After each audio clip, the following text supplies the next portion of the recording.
Guys, my name is Amish Tripathi and I'm the director of the Nehru Centre. The Nehru Centre is the cultural wing of the Indian High Commission in the UK, and we've been in existence for many decades, and we organize wonderful events at this very auditorium, which is in Mayfair in central London. Sadly, as you can see, the auditorium is empty. It has been empty since we were all put into lockdown due to the coronavirus pandemic. But what we Indians believe is that the other side of a crisis is an opportunity. And what we have done at the Nehru Centre is moved all our events online. So now if you attend our online events, every single seat is a VIP seat. Like you get a front row at our events. No trouble of parking, no trouble of travelling all the way. And most practically all the programs that we would do, like literary discussions and dance performances, musical performances. We are doing them all on our online channels. You can register for our newsletter at our website nehrucentre.org.uk. You don't need to write them down. They will be displayed at the bottom of the screen. You can also come to our Facebook page, which is a verified page, the Nehru Centre. You can follow updates on all our events on Twitter as well, the Nehru Centre. That's also a verified account. Or you can come to our YouTube channel. Again, the Nehru Centre. We are nothing if not consistent. I hope you do come to our online channels and enjoy the events that we're putting up for you. Thank you so much for all your love and support. Namaste. Jai Hind.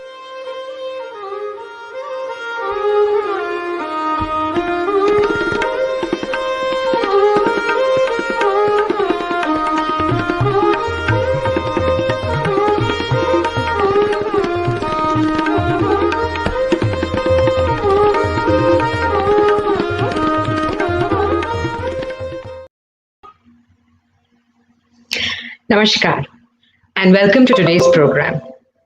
I'm Shivani Bhandari and I would like to extend a warm welcome to all my friends who are watching today from Nehru Centre and Vidyapath.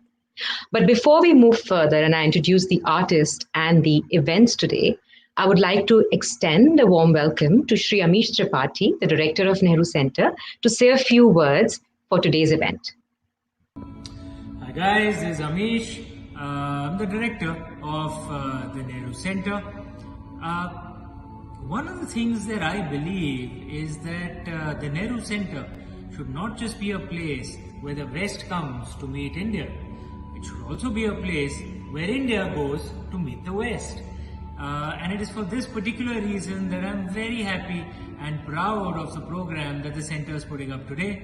It is in partnership with Vidyapath, a charity organization based right here in the UK, which is doing wonderful work in the area of education for the underprivileged in Rajasthan, India. You should check out their activities. So what is this program about and who are the artists that we have here?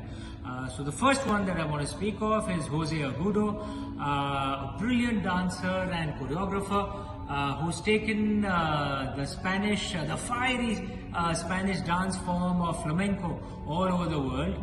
But what he's done even more beautifully is combined his own dance form with the Indian classical dance form of Kathak and various other dance forms to create a fusion that is truly a delight for the senses. And the second artist who's going to grace our stage today is Bernhard Schimpelsberger, a brilliant percussionist. He's performed in jazz, Western classical. He's worked with Indian artists, African artists, and truly his music represents a confluence of Europe, of India, of Africa, of Cuba. World music truly at its core. So do join me in welcoming these wonderful artists and exploring their art, which combines a combination of Europe, the best of Europe and the best of India. I hope you enjoy this program. Thank you.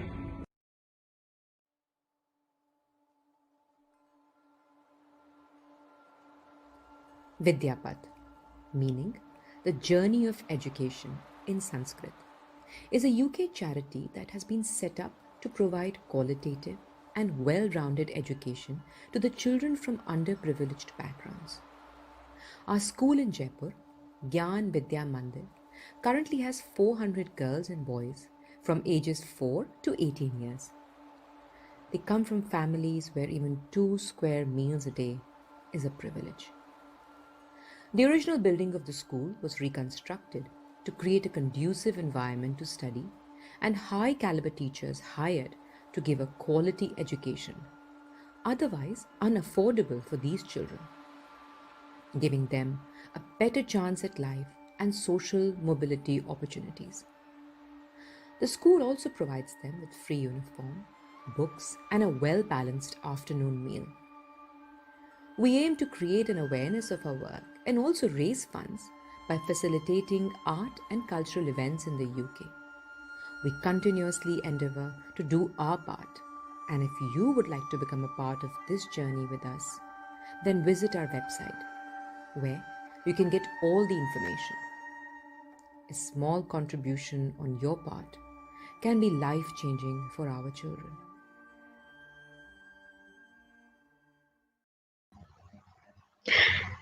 Thank you, Amish ji, for a wonderful introduction to Vidyapath and the two amazing artists who are going to be gracing the stage today. I am especially excited today because Jose and Bernard are not only beautiful artists, but wonderful friends. And I've spent a lot of time with them, getting to know them. But today I have the privilege of asking them questions and they cannot say no to answer to me. So it's going to be a fun event. But before we bring the artists on stage, I would like to just do a small introduction, adding to what Amish has already said.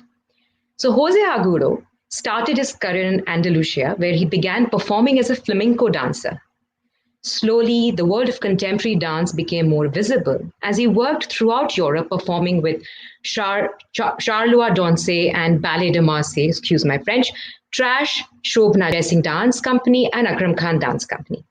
As a rehearsal director and assistant choreographer, Jose has worked on several occasions for Akram Khan Company, including Desh, Timoi, Torokoba, Until the Lions, Choto Desh, the London 2012 Olympic Games opening ceremony, and Sylvie Guillem's farewell tour live in progress. In 2011, Jose started to study Kathak under Akram's guidance. Finding many parallels between his training and his early studies of flamenco, Jose reconnected with his roots and began to explore traditional forms in a contemporary context. As a result, he created Silk Road, which is still touring, and most recently Carmen, which will start touring from 2021. Now I move on to my other friend and the other artist today, Bernhard Schimpelsberger, who composes genre-defying music that features a unique palette of percussion instruments from all over the world. Bernhard grew up in Austria, deeply rooted in jazz and Western classical music, but it was his studies in India that shaped his innovative approach to rhythm and music. Inspired by his countless travels, he explores rhythm as a universal language, which allows him to combine sounds from India, Europe, Cuba, Africa. He's composed music for orchestras, art installations, and several contemporary dance shows. His unique approach to rhythm creates cinematic structures that are in high demand by artists across many genres. His collaborators are big names like Anushka Shankar, Akram Khan, or Guillem Simcock. So let's put our hands together virtually and welcome the two artists after seeing a short video about their work.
Absolutely amazing. So welcome, Jose and Bernhard.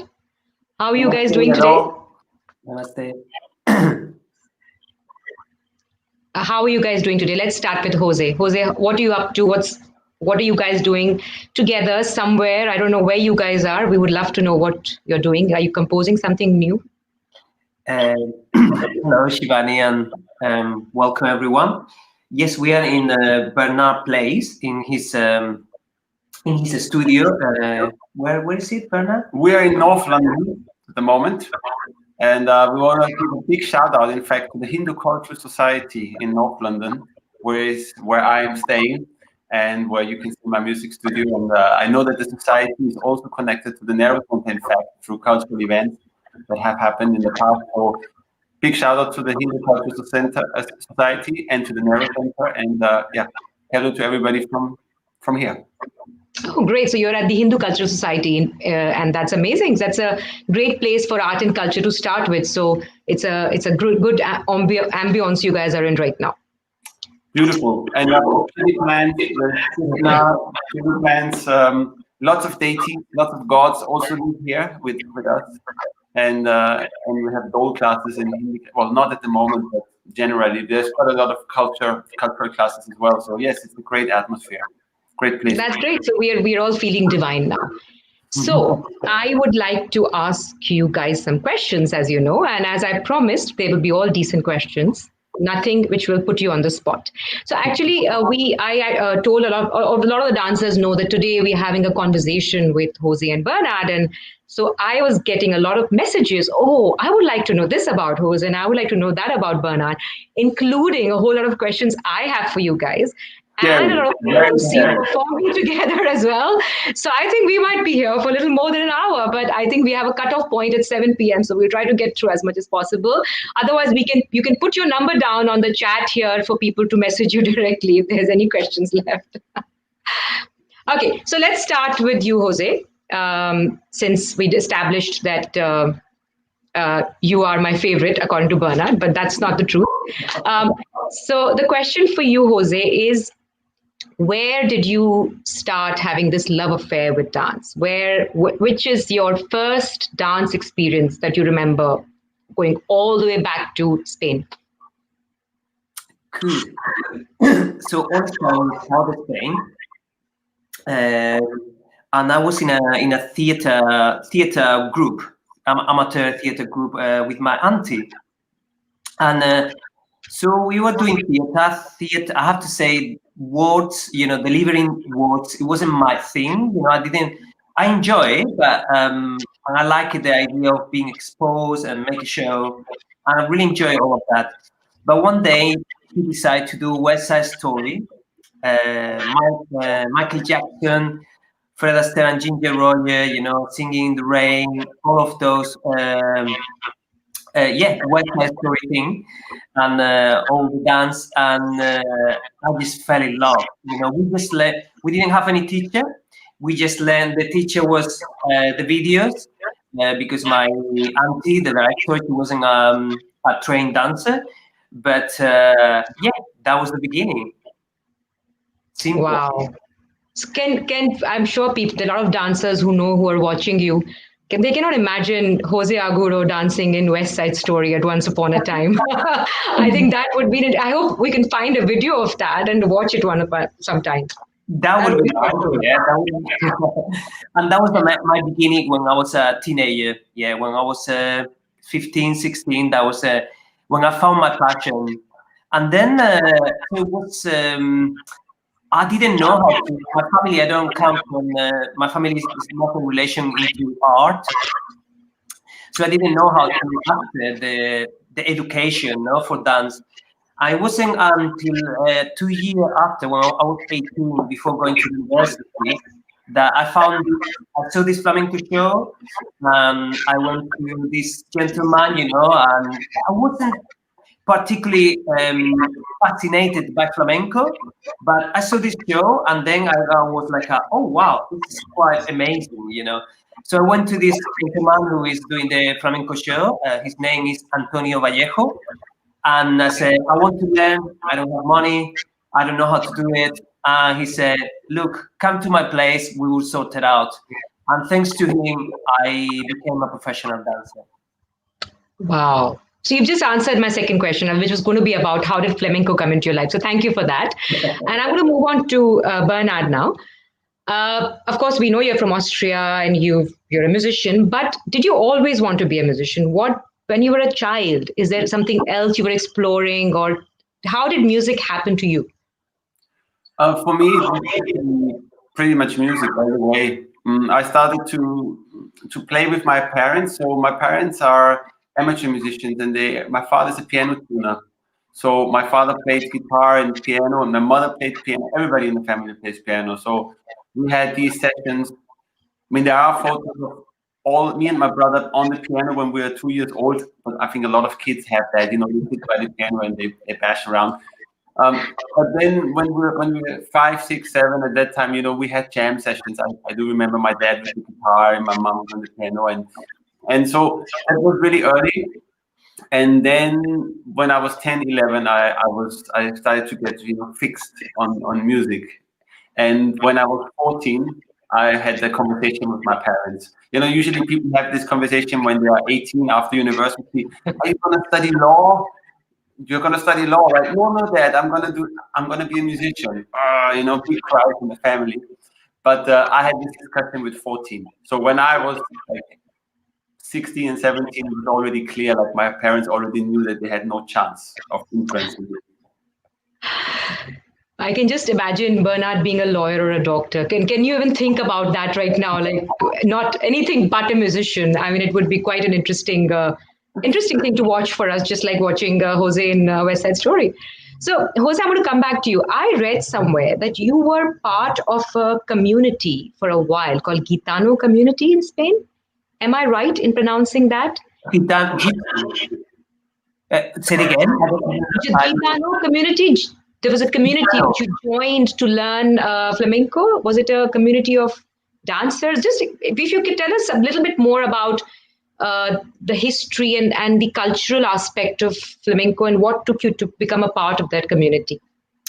So yeah, in Spain in Spain we have flamenco kind of is originated from the gypsy community. Yeah, that in Spanish you say gitano. Yeah, it's quite a specific word.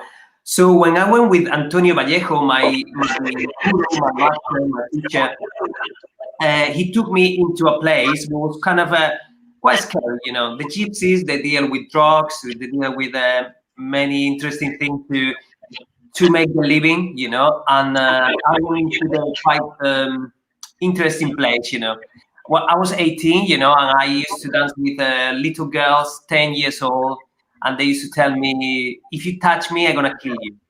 So that's how I learned flamenco, Flamenco is rap.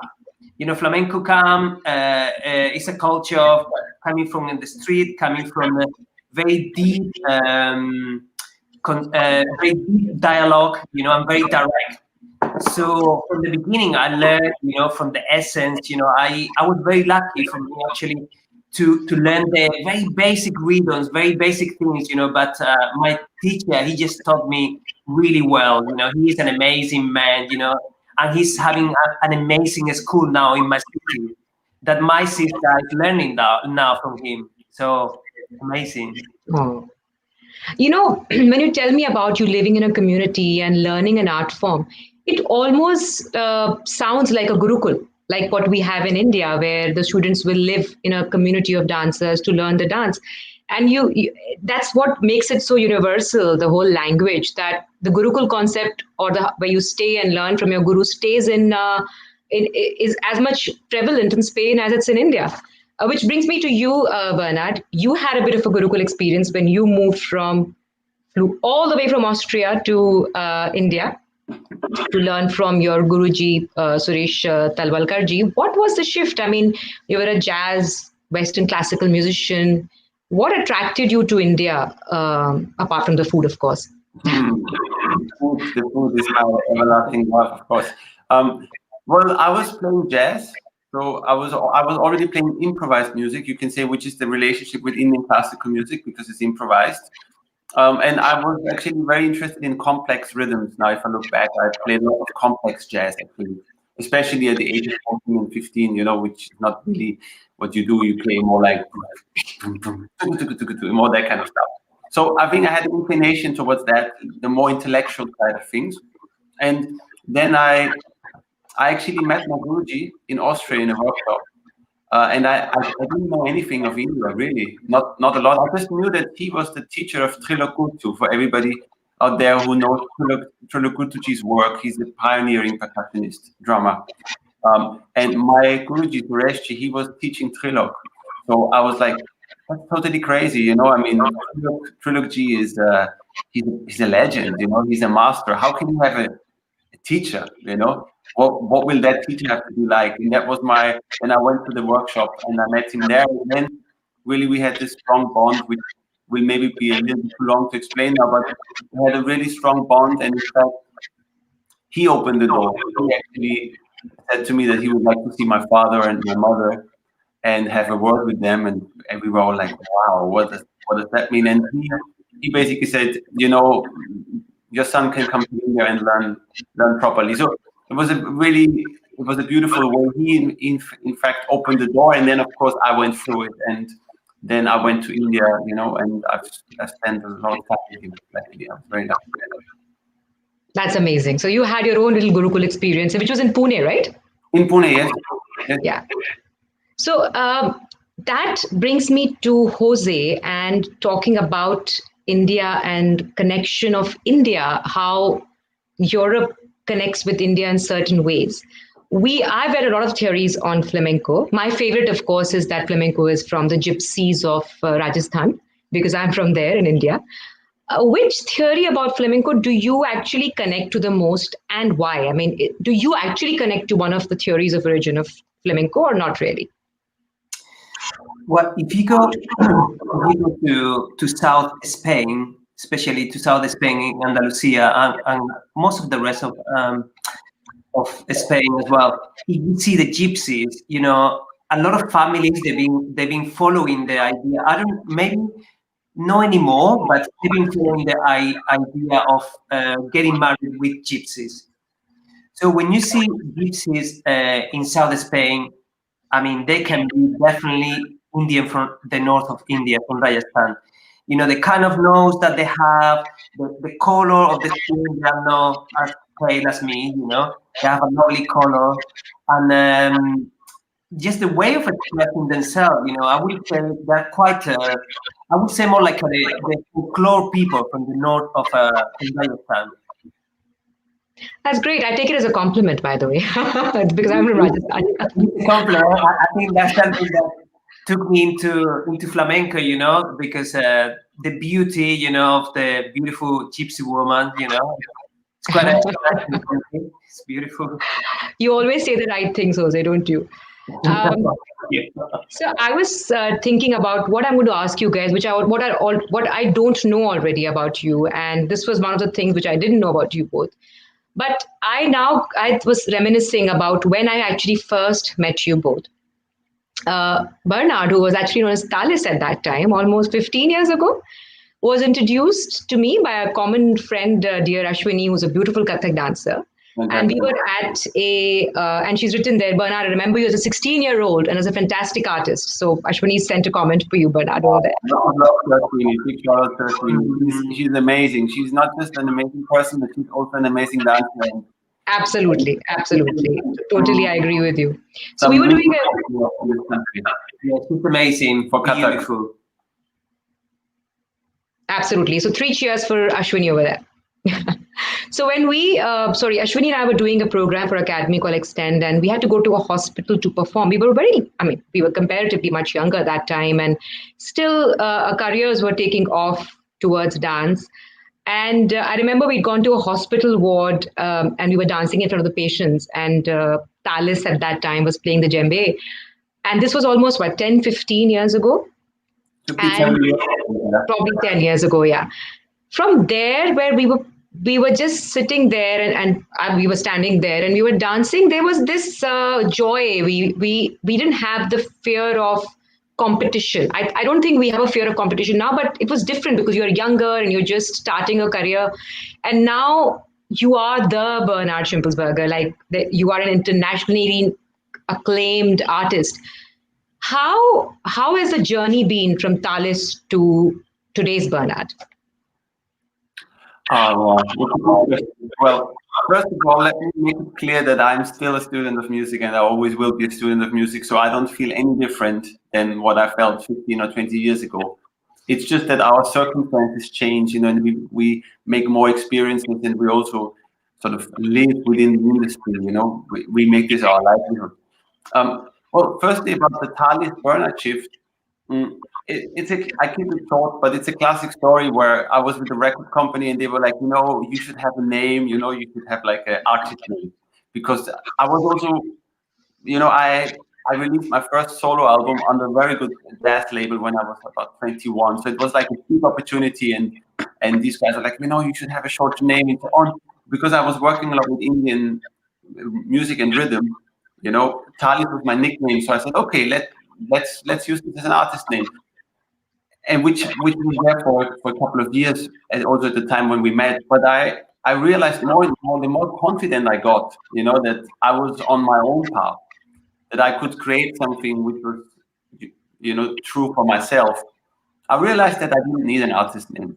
I could just have my name. Even people from the PR say that it's way too long or nobody can pronounce it, And so it was a journey, towards acknowledging that.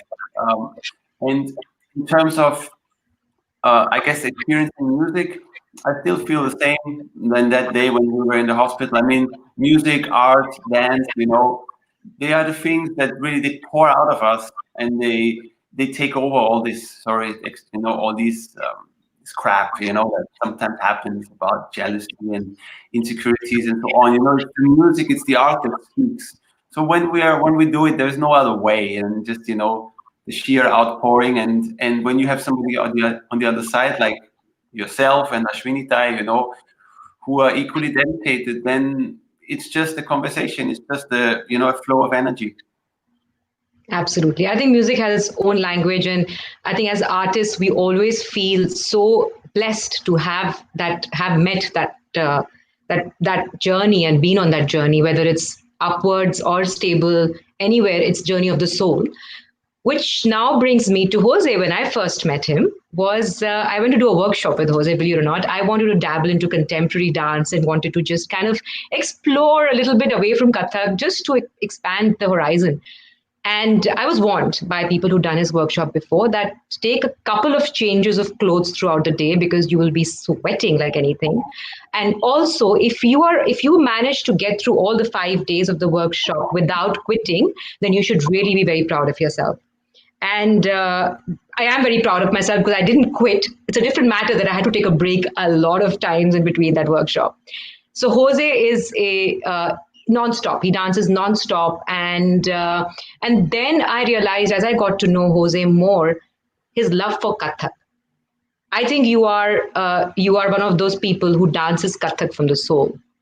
And I know you've learned with Akram, and I just want to understand what made you love Kathak so much. I mean, you had your time with Shobna ji and you had your time with Akram, and you learned a little bit of both the classical styles that they follow.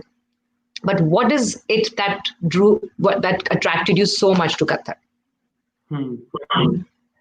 Well, I really remember when I met you, and how beautiful you were dancing in the workshop, and how I remember my wife Claire, who is my producer as well in Agudo dance company, and she really pointed you. And I think it's something about, the maturity that you have, and I remember her saying, wow, how she dances different to the other people, and that was I will always remember. And then, I'm very, very pleased that, our relation, just continues, our friendship. And I have to say thank you in front of everyone as well, that you help a lot to develop my solo for Hill Road. It was a pleasure. It really was a pleasure. And all the things that sometimes I didn't understand, and you were there to support the journey, and to open doors. Yeah. So coming back to your question, okay, my journey started with flamenco as a professional dancer. I did classical, Spanish classical español, and then I fell in love after start performing flamenco. I fell in love with contemporary dance. Contemporary dance opened my body and my mind to many possibilities for, I would say, to a decade, from my 20s to my 30s. I was focusing contemporary dance. I did everything what I could do and more, but I have to say, when on my 30s, I have a doubt about what I wanted to do, and I took a break. And I would say my first love, with Indian dance and with Indian world, I would say Indian philosophy, was in. When I was 29, I made a trip to India, to Kerala. I went to Neyardan, to Shivananda ashram, to do a teacher training, and my mind was blown. I was just fascinated, and I was a little bit upset that no one told me about that during my life. No one told me about the concept of a cycle. No one told me about this exists, I just thought the concept that, people was telling me about what is yoga, the philosophy of India, people just didn't know, and when I found the sophistication that have, I reconnect with my spirituality, because I grew up as a Christian Catholic, and I kind of went away because I couldn't find my path. But it opened for me a big door to reconnect with my spirituality. So just going fast, in that point, I thought I was going to become a monk, sadhu, and just being there, in the ashram. But I decided to come back and bring all the things that I learned into dance. So I think that's life. You project something and things come to you. And from there, my journey started. I met Shivani Bhandari, with who I started to have a straight, really, really fast connection, both of us. And I started to explore what was the Indian dance. I didn't learn much Bharatanatyam with her, but I was exposed, to the form, to the whole aesthetic, and so that became my curiosity. So I started to learn some Bharatanatyam on my own. And but then it was in 2010 when I met Akram Khan. He invited me to work with him as an assistant, and then I just I kind of somehow reconnect again with rhythms, and I reconnect again with something that I was missing from flamenco.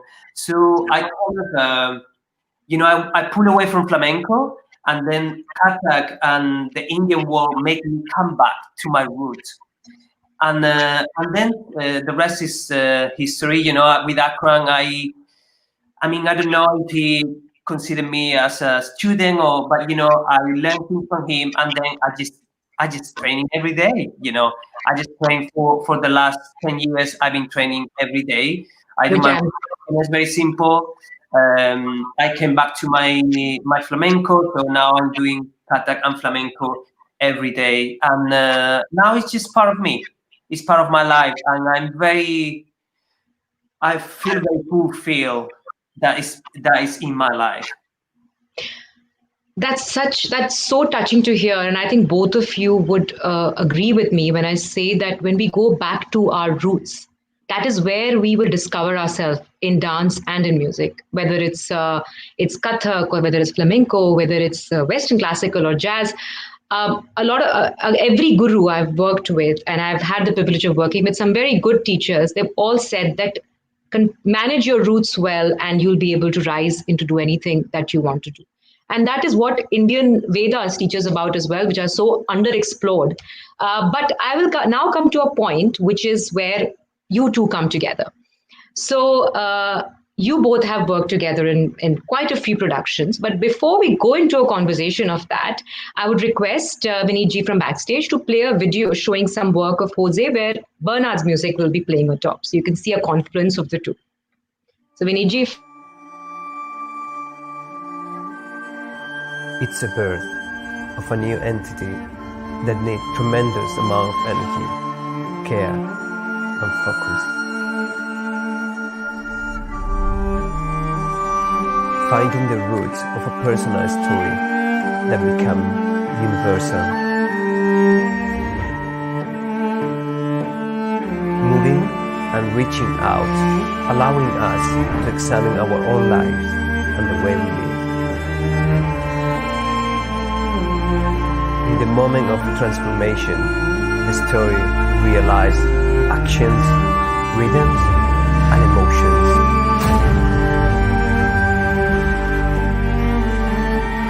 Connecting with the power of ritualistic movement, we ascend into a trance.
Wow. I've actually watched this video a few times, and every time I watch it, it still gives me goosebumps. So it's just the combination of the dancer and the musician, which makes it so interesting, of course. So I would like to ask you both. I know both of you are perfectionists. José will repeat and repeat and repeat a movement until it's perfected. And Bernhard, you are also a perfectionist in terms of you will keep trying a rhythm, and I've noticed you both. When you were both working together, I'll start the question with Bernhard. How was it working with José? Now, you can be honest. He's not going to kill you. It's fine. We are all watching. You mean in terms of we're both happy, or you mean about the creative process? I think a little bit of the creative process and a little bit about personalities. That's what would be interesting to know as well in terms of, was there any personality, not clashes, harmony. But, I mean, José is a very fiery person. You know, he's full in the moment, full of energy. Everybody who knows him can testify that. Well, in the studio, it's the same. It's just like, there's no messing around. It's just like, come on, boom, you know. And then also some part of his flamenco roots come out where he's just start to clap, and he's like, I always need to play really loud just to be heard. So it's that, you know. And then there's never, what I really like is that there's no fear of going to different places. It's really just always going somewhere. It feels very intuitive, and then also when it's over, you know. I mean, José also got this very sensitive side, and in a way that was one. I'm just referring to one of the questions, or that you embedded before, the way we met when we were both working with Akram Khan. I remember we were in Barcelona for I think 2 weeks to do the R&D for Toro Baka, the show that Akram did with Isal Galvan, and every evening we would be having tea, long sessions of tea, and a lot of talking, a lot of conversation. So there is a side, like, let's get into the studio and let's just go full. But there is also the side of him where he wants to sit down and relax, and you can actually have a really, as the French say, tranquille, like a shanty conversation. And both of those elements are part of our creative exchange. That's amazing. And I agree, there is a fiery side and a very shant, the monk side to Jose, which I have also had the privilege of experiencing. But I'll come to that in a minute. Jose, the same question for you. So you are a very, very tough taskmaster. I know that. And Bernhard's laughing. So how was it working with Bernhard? I'm sure both of you learned a lot from each other, but was there any wow moments we worked again and again with him? So there must be something about him which you love more than the regular guy. Yeah, I mean, I'm a big fan of him as a person, as an individual, and then how he's mastering his part, with his rhythm. And as a collaborator, it's just it happened very organically. I remember the day that Bernard, he approached to me. I was working with someone else, Vincenzo Lamagna, that now is working a lot with Akron as well, beautiful composer. And you feel, things move, and then it was just the right time, that Bernard approached me, and then he told me, I really think, I feel like I'm going to go into composition now. And said, yeah, let's try. I think our first project was Paradiso, no? Yeah. And yes, since then, it's like, when you go to make a show, it's many things, I mean, you can have an idea and everything, but there are a lot of things that you have to deal with. When you do a commission, you need to deal with many people, with many ideas, with many different perspectives from people. And, you have someone that you can always have a conversation. And, I am a very fire person, I'm very flamenco in that way. And I can be very difficult sometimes, but, always Bernard is the person that he calmed me down. He calmed me down. And I always able to have a conversation with him. He just tell me, let's talk.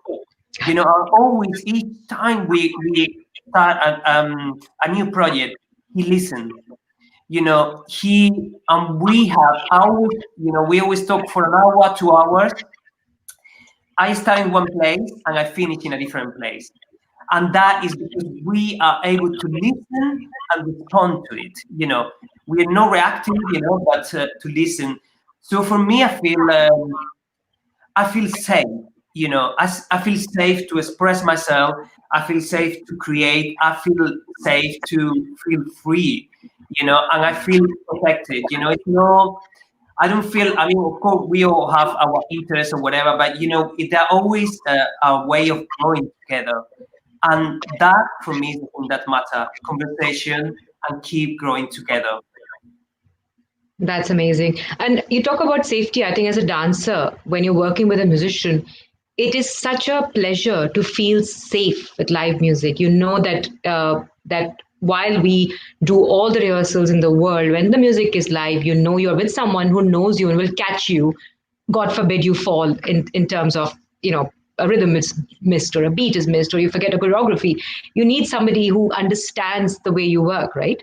And that's a great energy I've seen between the both of you. I think you feed off each other when you're working, which is actually beautiful to watch. Now, there are a lot of questions I have, but I would like to open the floor for any audience questions that they have.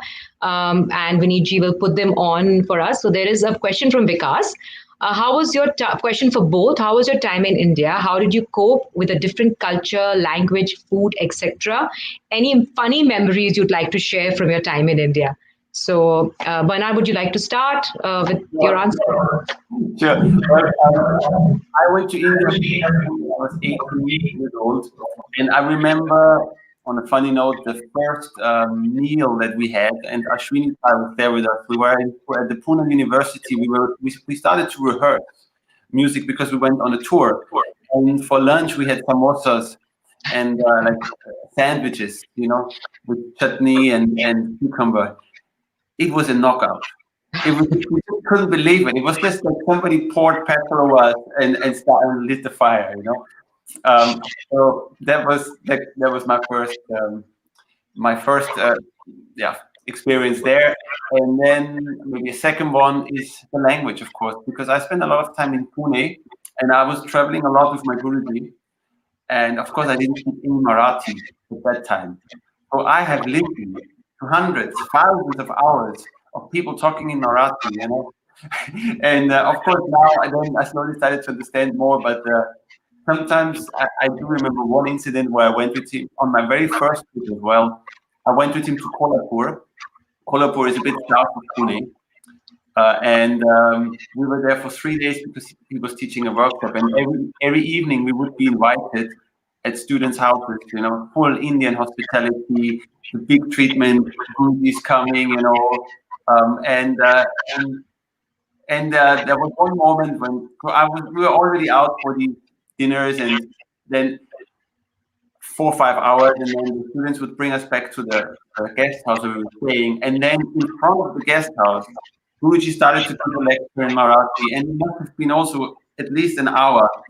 And it was like 1 o'clock in the morning, and I was just standing there, 18 years old, not understanding anything. And I was thinking to myself, it feels all right. You know, I'm actually happy. I'm happy being here right now, even though I don't understand anything. I'm in the right place. So, you know, it's like it was already that love that I developed with my Guruji, that to be with him, to be in music, to be in search of, you know, towards excellence or to learn, that was already enough for me. And now you're a Marathi pro. Wow. Unfortunately, I'm losing a lot. But here in the Hindu Culture Society, there is much more Punjabi and Gujarati. So I'm sort of just trying to bring Hindi, Marathi, Gujarati, Punjabi, everything sort of up to speed a little bit. You are the epitome of unified India now. That's from Punjab to Gujarat to Maharashtra. You've picked up everything. So, Jose, the same question I think Vikas wanted to ask you was, did you have any funny moments in India? How did you cope with the different culture, language, and food? Generally, how was your time in India? Yeah, I mean, I have many memories, you know, and I mean, I would say, you know, when I came to India, for me, was I don't know, being Spanish and Andalusia. Suddenly, I totally connect with the culture. You know, even it's very different, but there's something very sociable that is in the culture that I totally connect with it.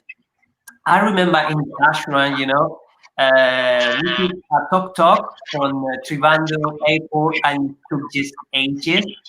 And I remember the weather. Yeah, that's how I really remember. And I remember as well the food. It was terrible at the ashram. Everything was overcooked, you know, rice overcooked, you know, and vegetables, they were overcooked. So they were quite, terrible. I would say, I remember as well on my trip to Bangalore, to Delhi, and it's just so many people, you know, just that was, it's quite impressive, you know, to see so many people, and sometimes it can get into my nerves, I have to say, with just so many people.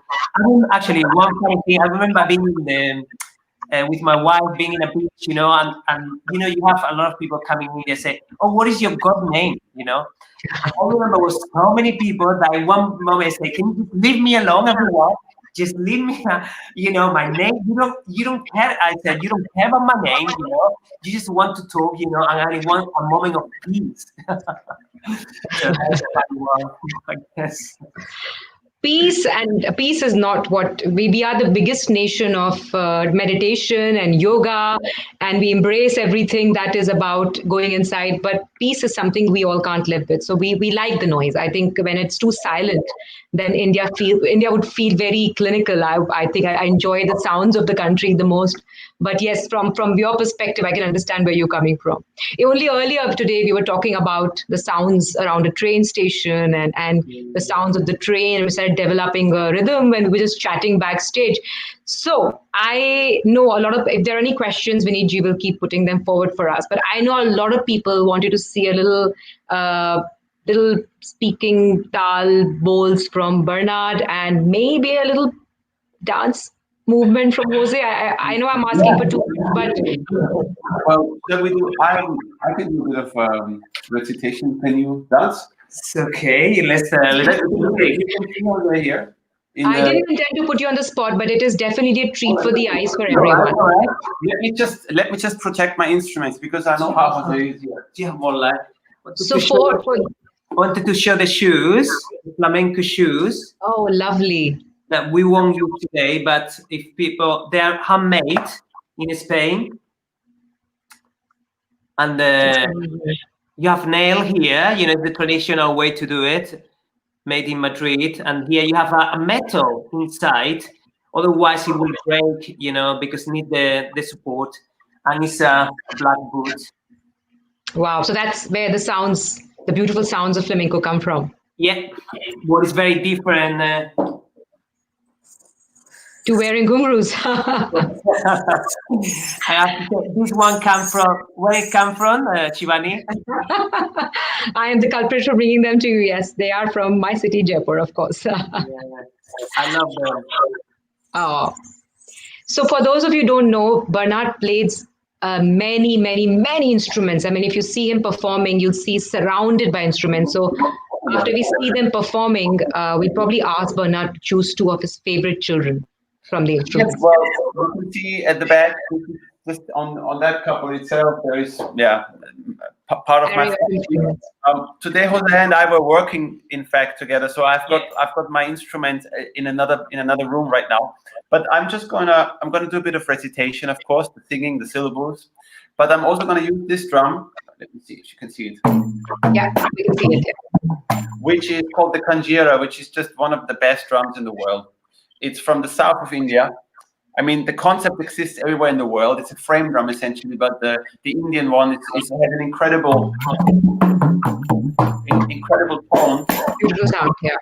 And it also goes very well with this sort of edgy, gritty texture of flamenco. So I'm gonna play that.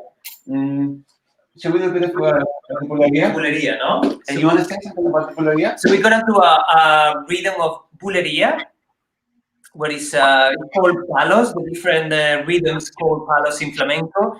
And this one is in a cycle of 12, but we count 1, 2, 3, 4, 5, 6, 7, 8, 9, 10, 1, 2. Instead of 11, 12, people say 1, 2. And the 2 is the beginning. So it creates a rhythm like a 2, 1, 2, 3, 4, 5, 6, 7, 8, 9, 10, 1, 2, 1, 3, 4, 5, 6, 7, 8, 9, 10.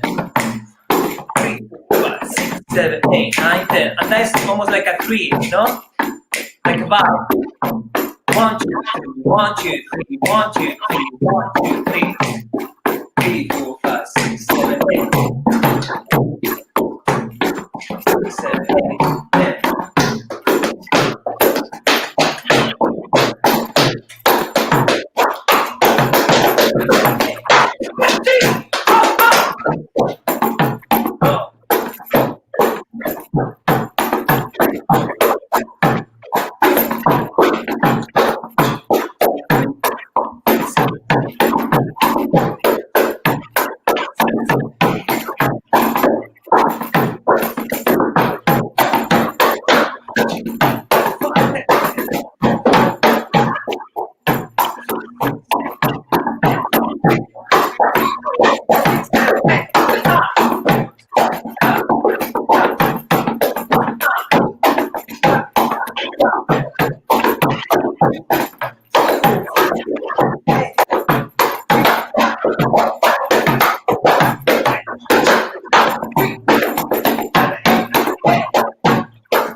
3, 4, 5, 6, 7, 8. Esto, tita, pa, tita, now that. Esto, tita, pa, tita.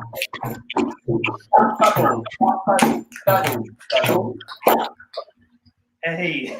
Amazing, guys. If you could only see the comments which are coming on right now, literally people are saying, wish we could see more. When is their next performance? So unfortunately, time is running out and we will have to come to an end of this amazing, amazing conversation with the both of you. And of course, what a treat to see you both in action.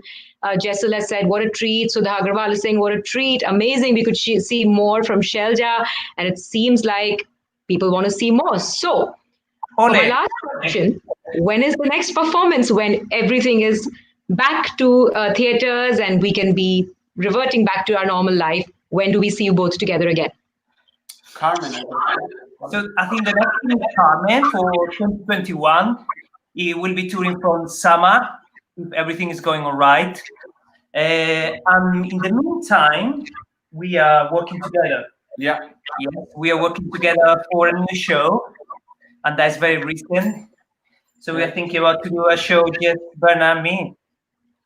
So you create something new together, sort of our influences, also reflect a little bit upon the things we've done already, and how we can fertilize that, and bring that into a new creative process. So today was our first day, and inshallah, we'll have more. That's amazing. That is amazing. Thank you so much, guys. We take a lot of inspiration from the both of you that given the times and no certainty for when the theaters are going to be opening, when we're going to go back to live shows, to be able to keep going and creating and giving inspiration to all of us in a very positive way. I think I always take a lot back when I see you guys, and I hope people who are watching have taken a lot of positivity from today's show.